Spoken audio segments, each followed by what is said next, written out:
Shalom. First and foremost, I want to give all praise, honor, and glory to the Most High, Yahweh, Bahashem, Yahweh Shai, Bahashem Rakakwadash. And I want to say Shalom to Yahweh out there pursuing this truth diligently. Coming at you once again with another lesson. This one's titled, but wait, they've changed though. Esau, Edom, right? But wait, they've changed. You know, you have these people in the world thinking Esau's changed. They haven't changed not a damn thing about themselves. And this is coming from an article that I happened to stumble across on Reddit.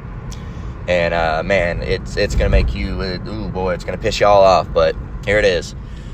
Couple sentenced to hundreds of years in prison for forcing adopted black children to work as slaves. The judge said, "May God have mercy on your souls, because this court will not." Okay, Circuit Court Judge Mary Claire Ackers said as she sentenced Jean K. Whitefeather, 63, to 215 years in prison, and her husband Donald Lance, 64 years old, to 160 years. So they received the absolute maximum sentence, as they should, for these crack-a-lackin' ass crackers, these Edomites, all right? It says a West Virginia couple found guilty of forcing their 5 adopted, goddamn, I thought it was 2, all right, forcing their 5 adopted black children to work as slaves on their farm, were sentenced to hundreds of years in prison. You brought these kids to West Virginia, a place I know as almost heaven. You know that song, almost heaven, West Virginia. It's not almost heaven. Hell no. It says a place I know as almost heaven, and put them in hell, Circuit Court Judge said. According to NBC affiliate WSAZ of Huntington, West Virginia, the court will now put you in yours. Now, it might not let me. Oh, okay. It'll actually. I thought it was going to give you a paywall. She said, "May God have mercy on your souls, because this court will not." Well, guess what? Esau, Edom is the only nation that will receive no mercy. Zero mercy. All right. Even the other heathens will have some form of mercy. They'll be, after 1,000 years, their captivity period will be up in the kingdom. All right. That's a form of mercy. Esau, Edom, after 1,000 years, they're done. Gathered and destroyed, never to return as a nation again. That's zero mercy. No mercy at all. Okay?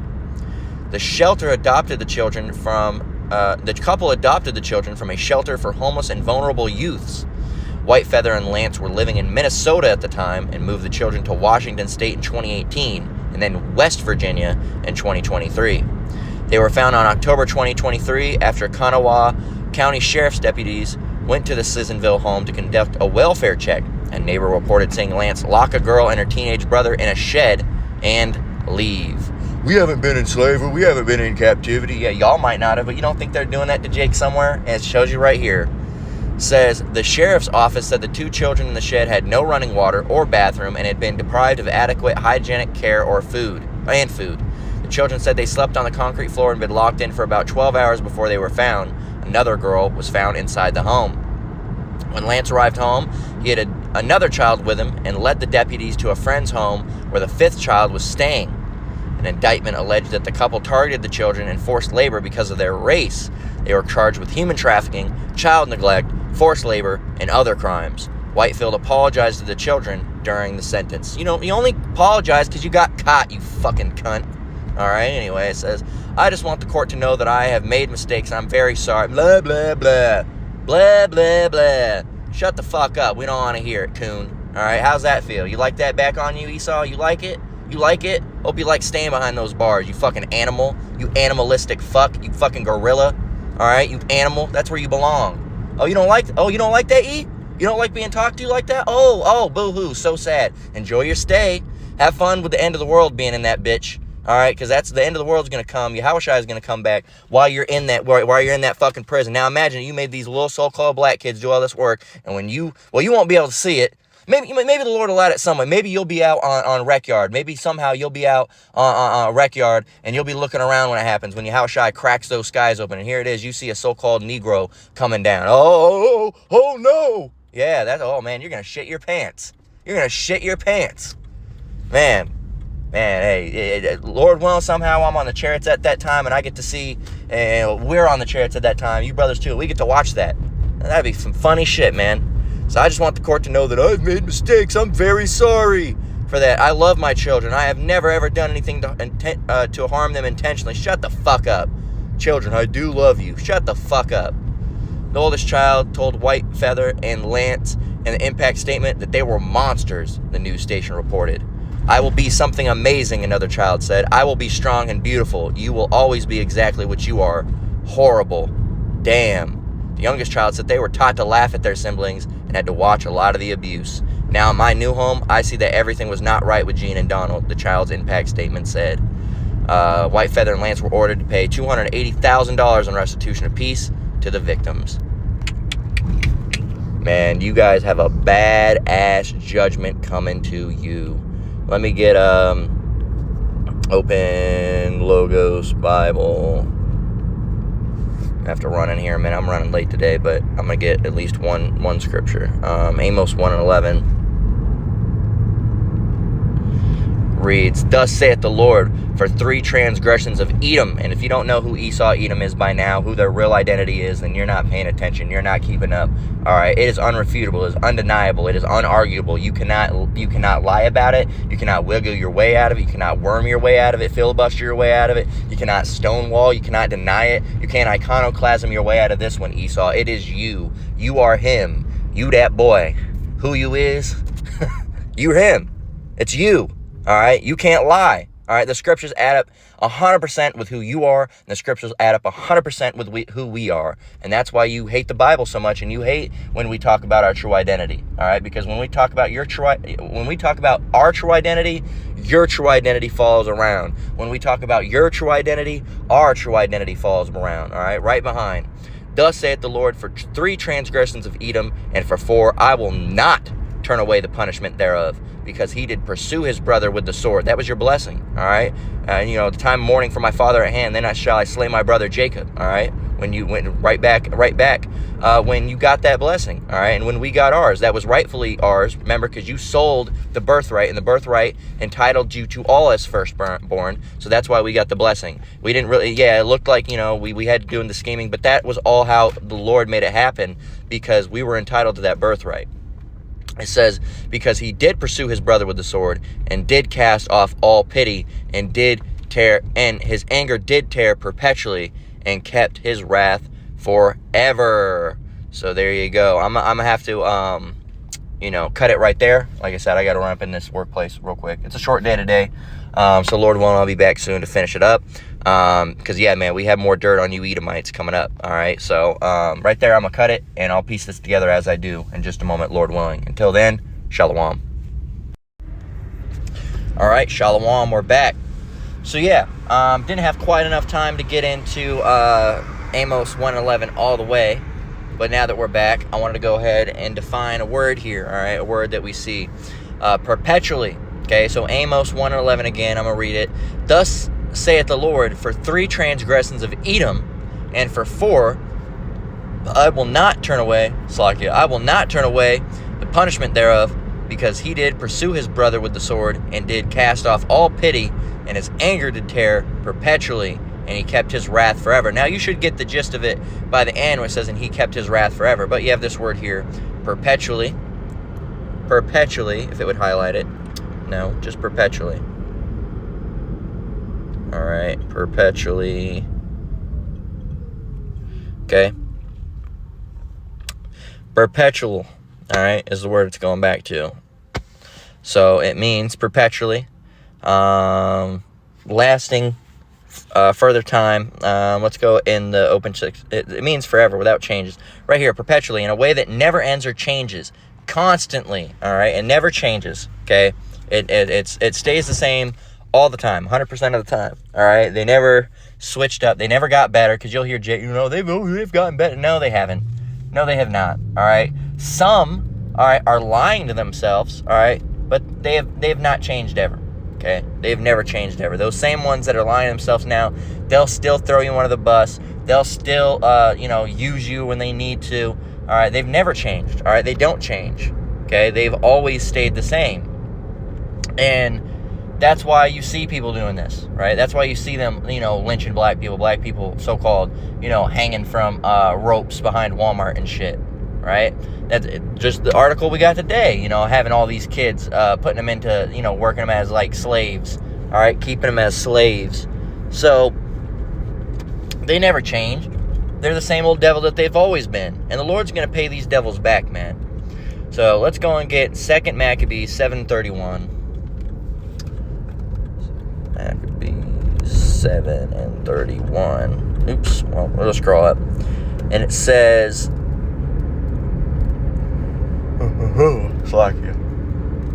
It says, "And thou, that has been the author of all mischief against the Hebrews, shall not escape the hands of Yahweh." So, you think you're going to, and there's scriptures, one comes to mind, is, how does it go? It goes, dang, man, we shall never be in adversity, right? We shall never be in adversity. So they don't think they're ever going to go on troublesome times, right? They don't think that they'll ever go through anything harmful. And that's just not the truth, man. That's not the truth at all. So, let's get, see if I can get it.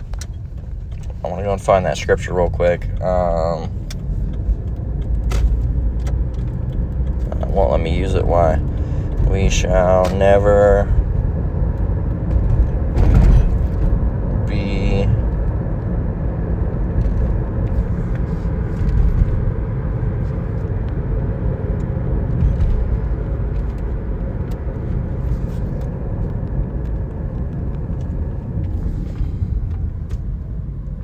right here, Psalm 10:6. He hath said in his heart, I shall not be moved, for I shall never be in adversity. All right, he said, I'm never going to have to go through those things, right? But sorely mistaken. Sorely mistaken, right? And we can prove that with Revelation 13 and 10 and the rest of the scriptures that we get throughout this lesson. Revelation 13.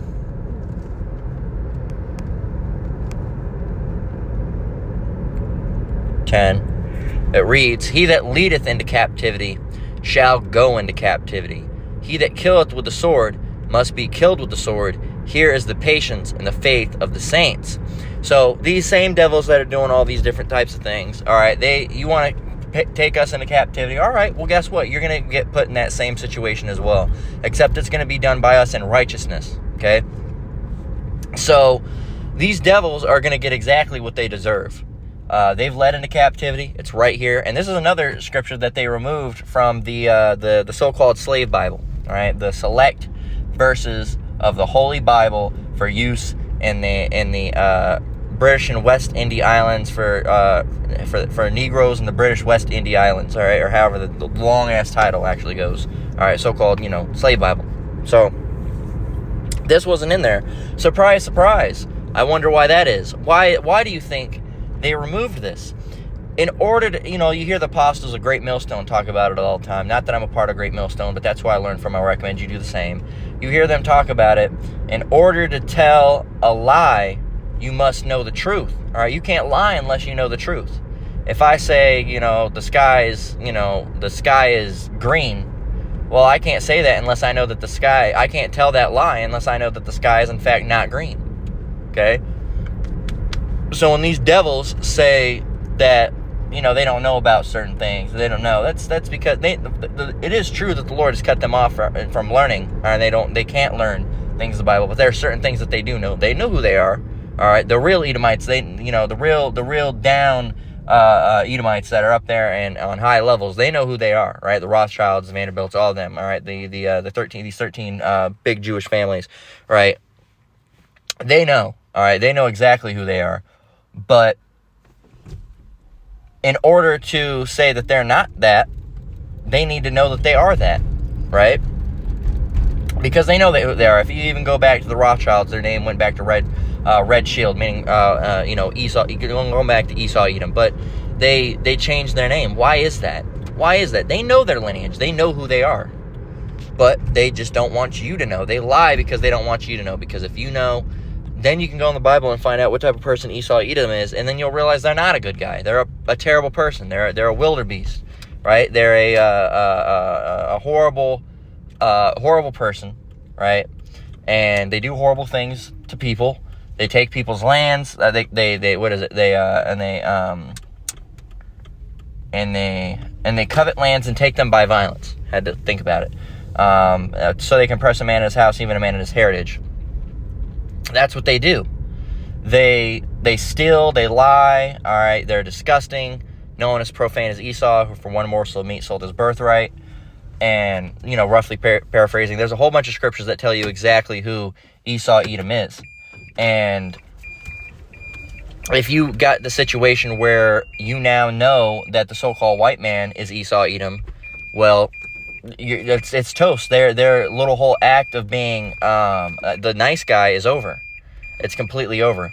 So they can't continue to act like the nice guy when you have all these scriptures talking about how they're profane and they're killers and they wanted to kill their brother and they're the lowest of the low and, they're the border of wickedness. You can't, seem like you're a nice guy or you're a nice person or misunderstood when, or that you've changed when the scriptures lay out that you won't change and who you are.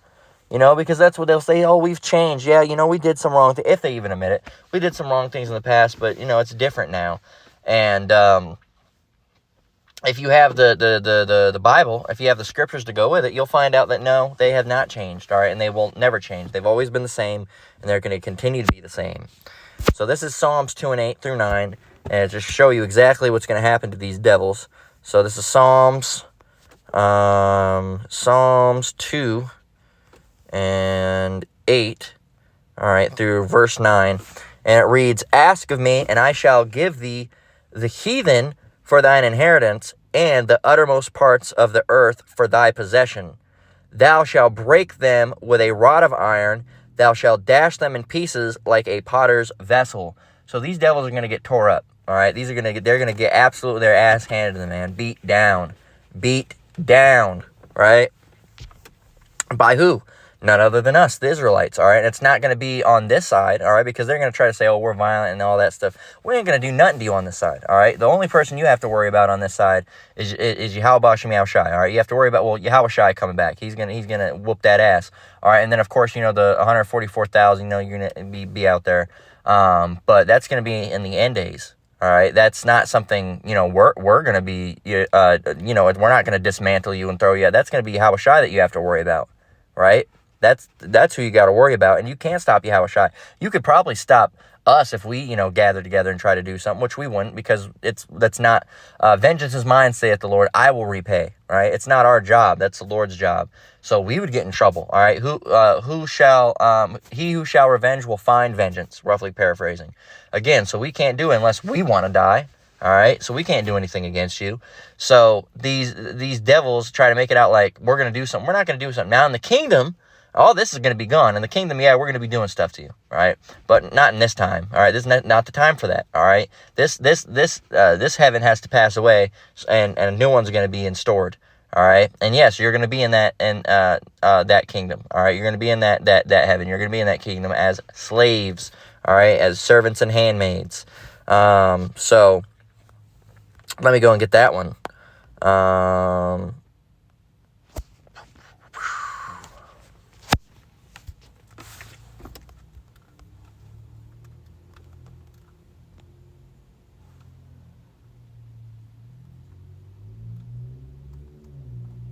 Let's see.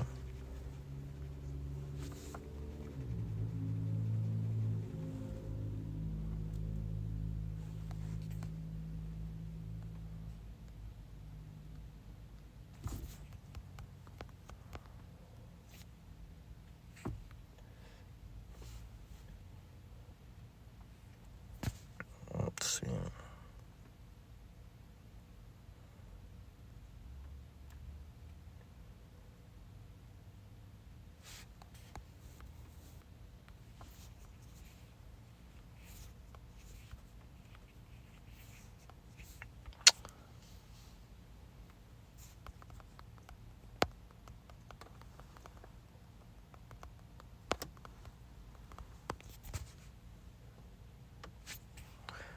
Isaiah 14 and 1. So this is Isaiah 14 and 1. It says, "For the Lord will have mercy on Jacob, and will yet choose Israel, and set them in their own land. And the strangers are referring to heathens, you can look that up in the Strong's Greek, and the strangers shall be joined with them, and they shall cleave to the house of Jacob. And the people shall take them, and shall bring them to their place, and the house of Israel shall possess them in the land of the Lord for servants and handmaids. And they shall take them captives, whose captives they were, and they shall rule over their oppressors. And it shall come to pass, and in the day that the Lord shall give thee rest from thy sorrow." That's dealing with Israel. Israel is going to be getting rest from, our sorrows. "And from thy fear, and from the hard bondage wherein thou was made to serve." Absolutely. It says, "That thou shalt take up this proverb against the king of Babylon, and say, How hath the oppressor ceased, the golden city ceased? The Lord hath broken the staff of the wicked, and the scepter of the rulers. He who smote the people in wrath with a continual stroke, he that ruled the nations in anger is persecuted," so you're going to be persecuted, "and none hindereth. The whole earth is at rest, and is quiet. They break forth into singing." So, it's going to be joyous once you're out, man. And the heathens, they're going to have it, not so great. But after the 1,000 years of their punishment, they're going to be doing better than they were even doing here. So keep that in mind, because, I won't say that they're going to be better than they were doing here, but they're going to be happier than they were here. All right, they might not necessarily be doing better. That's subjective at the end of the day. What would you consider better? But technically they will be doing better, but doing better is subjective. They're going to be healthier. They're going to be eating better foods. They're going to be in, better housing situations. They're not going to be living in anything luxurious. All right. I'm sure they'll have something standard, like a regular house like you see now. And you say, well, that's luxury. Not luxury. You got to realize we're not like the Edomites. We're better than them. The Edomites would have you living in a shack. All right. With sleeping on the concrete floor. And Israel is better than that. And comparatively, yeah, they're going to be in poverty. You got to realize, think about the apartments that we have now. That will be considered poverty in the kingdom. You could think about a nice apartment. Think about even a small, 2-bedroom house. All right, 2-3-bedroom house. That's considered nice now. That's going to be considered poverty in the kingdom. All right, with how lavish our houses and streets and cities are going to be.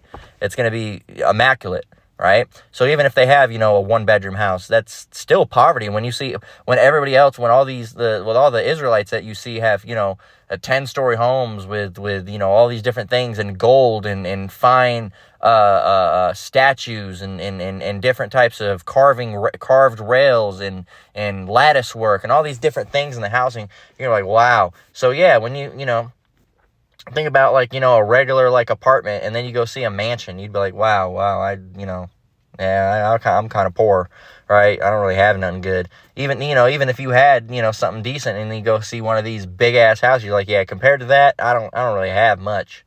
All right. But so it depends on what you mean by doing better. All right. They're not going to be, if you consider doing better than them being over Jake, then that's not going to be them doing better, because they're not going to be over Jake. But they will ultimately be happier in the situation we have them in the kingdom that they were here. It talks about when the righteous are on rule, when the wicked beareth rule, the people mourn, but when the righteous are in authority, the people rejoice. All right, roughly paraphrasing, and that's going to be the situation, man. So Obadiah 10 says, "For thy violence against thy brother Jacob, for thy violence against thy brother Jacob, shame shall cover thee, and thou shalt be cut off forever." So that's the other thing, man. These devils are going to get completely cut off. And after that 1,000 years of bondage, that's it. That's their ass. The heathens, like I said, they're going to go and have their own little place where they're going to be doing, in a way, better, depending on subjectivity, depending on what you consider better is. They're not going to be over us, but they'll be in a better situation, really, than they are here. On average. I'm not talking about the people that were rich and lavish and doing all these crazy different things. Not them, of course, but on average, the average heathen, right? The average person. they're going to be in a better situation after the 1,000 years, of course, because they don't have to serve out that slavery. But after 1,000 years, they'll have their, own little land, all right, and all these different things, their wives and all that stuff, and they'll still be under the rule, all right, just like they're under Esau's rule right now. They'll be under our rule. All right, they'll have to, keep our feast days and stuff like that, but they're not going to be in captivity. I'm sure some of them will probably be hired help, right? They'll be hired help, but they're not going to be hired help for the first 1,000 years. That's just you paying back what you've done. Esau can't fully pay back what they've done, so that's why after we get to get back 1,000 years of them, being servants and handmaids, they get to go away permanently, forever, all right, never to return as a nation, just like the scripture we just talked about, Obadiah 1 and 10. But yeah, when just type in beareth rule, and it should be the only one that comes up. Yeah, Proverbs 29:2. When the righteous are in authority, the people rejoice, but when the wicked beareth rule, the people mourn. So that's the situation that they're in right now. They're not as happy. They're going to ultimately be happier in the kingdom. They won't be necessarily prospering, as they would say, but they'll be in a better situation, a realistic situation. They're going to be a better situation. They're going to be healthier. All right, they're going to be more comfortable. They're not going to have to worry about getting robbed or whatever, because that's not something we don't steal. All right, so they don't have to worry about those things, or falling into tricks and scams and ploys and stuff like Esau does with their deception. They'll ultimately be better off. So, yeah, man, these devils never changed. And, even when the heathen, unintentional rhyme, but yeah, even when the heathen is in the kingdom, they're going to ultimately, after 1,000 years, be in a better situation and understand they're in a better situation than under your rule. But, well, wait, they've changed, though, right? Esau's changed. No, they haven't. They never changed. All right, they kept their wrath perpetually. All right, they hated their brother. All right, who's us? Jacob. All right, and that's it. They never changed. They hate us. All right, they hate everybody. They even hate themselves, really. They're just a hateful, disgusting, vile, and profane person, and nobody else is like Esau. Esau is a special breed. All right, and not special good, but special bad. He's loaded with a special form of wickedness that only he has, and it's got to be, drove out from the world. So, and that's exactly what's going to happen, man. So that's a lesson. We're going to go ahead and close out with that, So Lord willing, it was edifying. Again, I want to give all praise, honor, and glory to the Most High, Yahweh, Bahashem, Yahweh Shai, Bahashem, Rakakwadash. I want to say shalom to your brothers and sisters out there. Keep enduring. Keep the faith. We're almost out of here. Until next one, Lord willing, shalom.